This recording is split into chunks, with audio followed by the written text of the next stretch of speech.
আমাদের প্রিয় ভাই শায়েখ আহমদুল্লাহকে প্রধানমন্ত্রী তলব করেছেন। প্রধানমন্ত্রী নতুন একটা কমিটি গঠন করতেছেন, যেখানে শায়েখ আহমদুল্লাহকে তিনি নিয়েছেন, যে এই কমিটির মধ্যে আপনাকে থাকতে হবে। কিভাবে যাকাত কালেকশন করা হয় আর এই যাকাতটা কিভাবে বন্টন করা যায়, এই ব্যাপারে পরামর্শ নেওয়ার জন্য প্রধানমন্ত্রী তারেক রহমান শায়েখ আহমদুল্লাহ হুজুরকে ডেকেছেন, যে হুজুর এই বিষয়ে আপনি একটু আমাদেরকে পরামর্শ দিয়ে সহযোগিতা করেন। শায়েখ আহমদুল্লাহ হুজুর বলেছেন, বেশ কয়েক বছর ধরে আমি এই বিষয়টা নিয়ে কাজ করতেছি। 13 কোটি টাকা দিয়া, যাকাতের অর্থ দিয়া 2100 মানুষ, অসহায় মানুষকে স্বাবলম্বী বানানোর জন্য এই 13 কোটি টাকা দিয়ে তিনি কাজ করেছেন। এবং তিনি বলেছেন আলহামদুলিল্লাহ, এই 2100 মানুষ এখন এই যাকাতের অর্থ দিয়ে তারা স্বাবলম্বী। আলহামদুলিল্লাহ বলেন। এই যে ওলামা ইকরামদের কাছে এই বিষয়গুলো আছে, কিভাবে যাকাত কালেকশন করতে হবে। আর আল্লাহ রাব্বুল আলামিন কোরআনুল কারীমের ভিতরে যে যাকাতের 8টা খাত দিয়েছেন, এই খাত অনুযায়ী যদি বাংলাদেশে যাকাত বন্টন করা হয়, 10 বছর একটা যাকাত মন্ত্রণালয় চালু করে যদি ধনীদের কাছ থেকে সঠিক পদ্ধতিতে যাকাত কালেকশন করা হয়, যাকাত আদায় করা হয়, আমরা একটা জরিপ করে দেখেছি, 10 বছর যদি ধনীদের কাছ থেকে যাকাত কালেকশন করা হয় আর সঠিক ব্যক্তি যারা যাকাত পাওয়ার উপযোগী এমন ব্যক্তিদের কাছে সঠিক পদ্ধতিতে যাকাতের টাকা যদি বন্টন করা হয়, 10 বছর পরে বাংলাদেশে একজন গরিব যাকাত নেওয়ার মতো খুঁজে পাওয়া যাবে না। বলুন আল্লাহু আকবার। এমন একটা সমাজ যদি গঠন করতে চান, তাহলে ওলামা ইকরামদেরকে সামনে পাঠাইতে হবে। ওলামা ইকরামদেরকে পিছনে রেখে আপনি যাকাত ভিত্তিক অর্থনীতি চালু করতে পারবেন না। যদি যাকাত ভিত্তিক অর্থনীতি চালু করা হয় আর ওই সমস্ত দেশের টাকা বিদেশে পাচার করে দুর্নীতিবাজ, যারা বেগম পাড়া বানায়, কোটি কোটি টাকা দেশ থেকে পাচার করে, এই সমস্ত অসৎ ব্যক্তি, অসৎ নেতাদেরকে যদি এই যাকাত মন্ত্রণালয়ের বিপুল পরিমাণের অর্থ তাদের হাতে তুলে দেওয়া হয়, তারা সব টাকা বিদেশে পাচার করবে। কথা বলে ঠিক কিনা? এই জন্য এই যাকাতের আমানতদারিতে দেওয়া লাগবে ওলামা ইকরামদের হাতে, দেশের দ্বীনের দায়ীদের হাতে। তাদের কর্তৃত্বে, তাদের পরিচালনায় যদি একটা যাকাত বোর্ড গঠন করা হয়, তাহলে মানুষ আস্থা পাবে, বিশ্বাস পাবে, আর এখানে মানুষ যাকাতের টাকা দেবে। কথা বলেন ঠিক কিনা?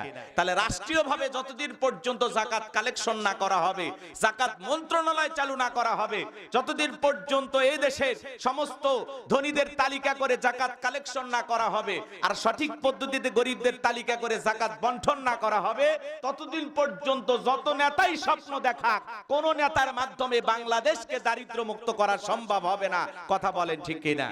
আজও বাংলাদেশের ডাস্টবিনে খাবার কুড়ে খাওয়ার মানুষের দৃশ্য আমরা দেখি। এখনো এই দেশে একজন পতিতা তার দেহ বিক্রি করে 500 টাকা 1000 টাকার বিনিময়ে বিক্রি কইরা তার পেটের খাবার জোগাড় করে। কথা বলেন না কেন? এদেশে এগুলো আছে না নাই? রমজান মাস, এগুলো বলতে আমাদের খারাপ লাগে।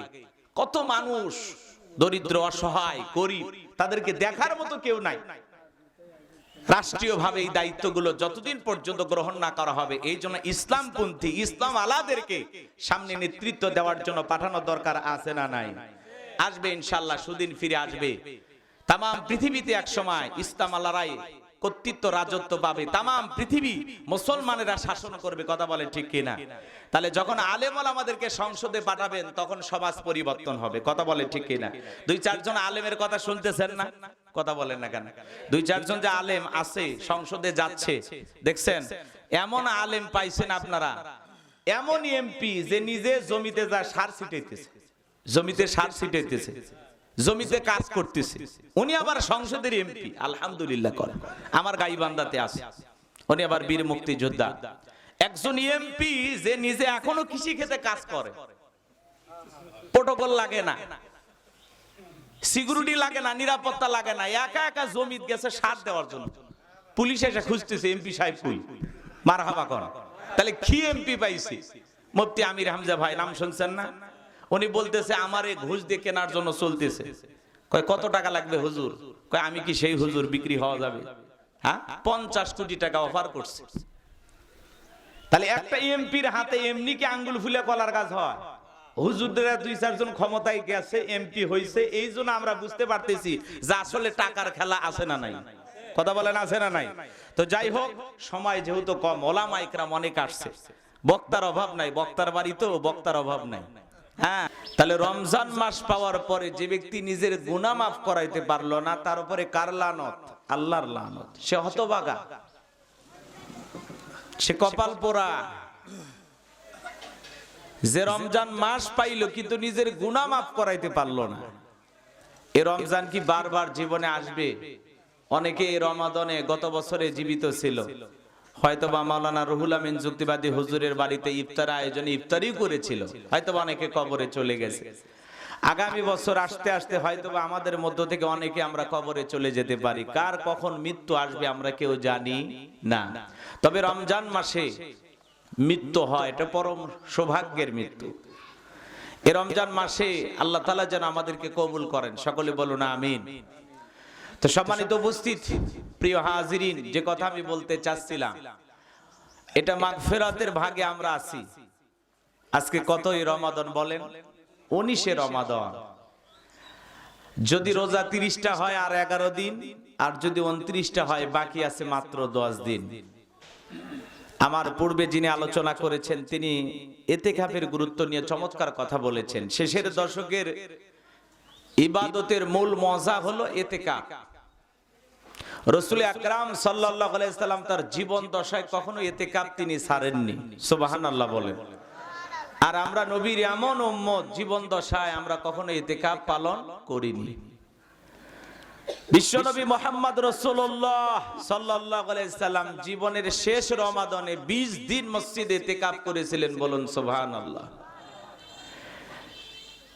যে কোনো ভারী কাজ করতে গেলে মানুষ যেরকম মাজা বাঁধে, গামছা বাঁধে, অথবা মাজাটাকে শক্ত করে, লুঙ্গিটাকে যেটাই হোক শক্ত করে বাঁধে, রাসূল আকরাম সাল্লাল্লাহু আলাইহি সাল্লাম শেষের দশকে এভাবে শক্ত করে বেশি বেশি ইবাদতে তিনি মনোযোগী হইতেন, সুবহানাল্লাহ বলেন। এবং পরিবারের লোকদেরকেও বলতেন যে এই যে রমাদানের শেষের দশকে এসেছে, আর অবহেলা কইরো না, শেষের দশকে বেশি বেশি করে কি করো? আমল করো, সিয়ামুল লাইল করো, কিয়ামুল লাইল করো, বেশি বেশি করে ইস্তেগফার করো, বেশি বেশি করে তাসবিহ পাঠ করো, বেশি বেশি করে আল্লাহর জিকির করো, বেশি বেশি করে কোরআন তেলাওয়াত করো।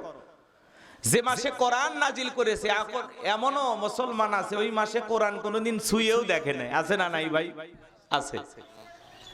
রমাদান নিয়ে আমরা আলোচনা শুনি, মসজিদের ইমাম সাহেব বক্তব্য দিয়েছেন প্রত্যেকটা জুমায়, কি সুন্দর আলোচনা শুনেছি।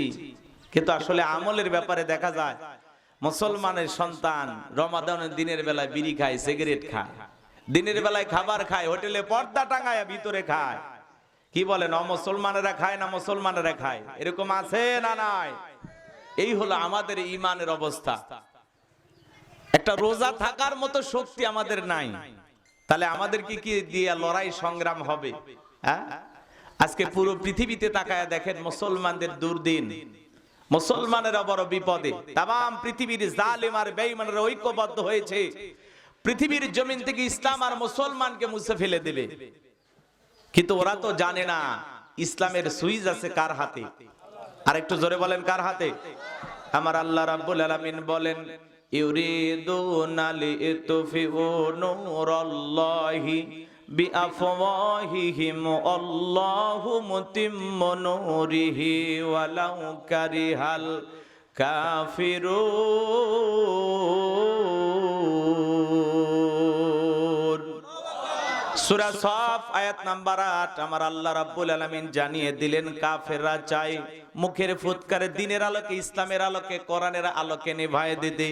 আমার আল্লাহ রাব্বুল আলামিন ডেকে বলেন আল্লাহু মুতিম্মু নূরিহি, এই জমিনের দিনের আলোকে, কোরআনের আলোকে, ইসলামের আলোকে আমি আল্লাহ রাব্বুল আলামিন প্রতিষ্ঠিত করেই ছাড়ব। যদিও কাফের বেঈমানদের অন্তরে যত ধরনের জ্বালা যন্ত্রণা হোক না কেন, কথা বলুন ঠিক কিনা? এজন্য ইসলাম আছে, ইসলাম থাকবে।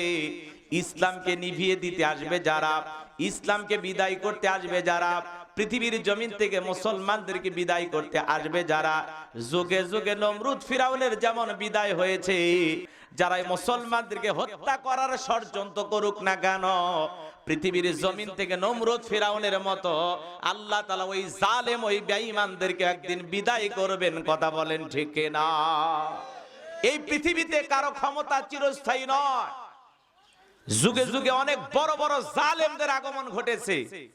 জালেম যত বড়, তাকে মারার জন্য আল্লাহর অস্ত্র তত ছোট। কথা বলেন ঠিক কিনা?